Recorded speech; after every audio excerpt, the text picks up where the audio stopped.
A microphone's primary purpose is to convert acoustic energy, sound, into electrical energy, a signal that can be amplified, recorded, or transmitted. Because the microphone is the first link in the audio chain, it's important to choose the right microphone for the job.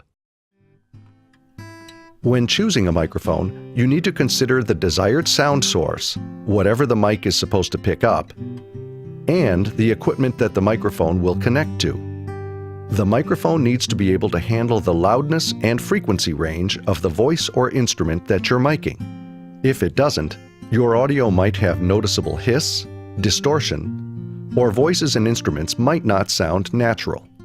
The microphone also needs to be compatible with both the physical connections and the electrical characteristics of the audio mixer, recorder, or computer that it will connect to. If it isn't, you might have problems with noise, low level, or no audio at all. To know how a microphone will work for a particular purpose, you need to check its technical specifications. These fall into 4 general categories. In this segment, we'll discuss the operating principle. The operating principle describes the type of transducer that the microphone uses to convert sound into an electrical signal. The most common transducer types are dynamic and condenser. In a dynamic microphone, sound waves strike a thin plastic diaphragm and cause it to vibrate. A coil of wire attached to the back of the diaphragm vibrates along with it. As the coil moves back and forth, it passes through a magnetic field created by a magnet, which generates an electrical signal that corresponds to the sound. Dynamic microphones can handle even the loudest sounds without overloading, but this also means that they're not well suited to distant miking of quiet sources.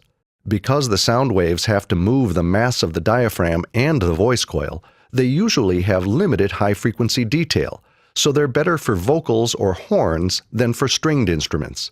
The size of the magnet makes it difficult to make a dynamic mic very small, which can limit your mounting options. In a condenser microphone, sound waves also strike a diaphragm and cause it to vibrate. The diaphragm is mounted just in front of an electrically charged plate. As the diaphragm moves back and forth, it changes the electric field between the diaphragm and plate, which generates an electrical signal that corresponds to the sound.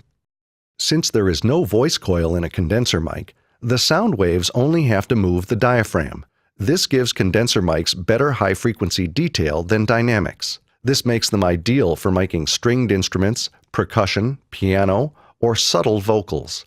Condenser mics usually have higher output than dynamics, so they're good for distant or quiet sources. Since there's no magnet in a condenser mic, they can be made extremely small, which makes it easier to mount them in tight spots and make the mic less visible. Condenser microphones have internal circuitry that requires power to operate. Usually, phantom power is supplied through the microphone cable from the mixer or recorder. Some condenser microphones can run on an internal battery, but that's less common.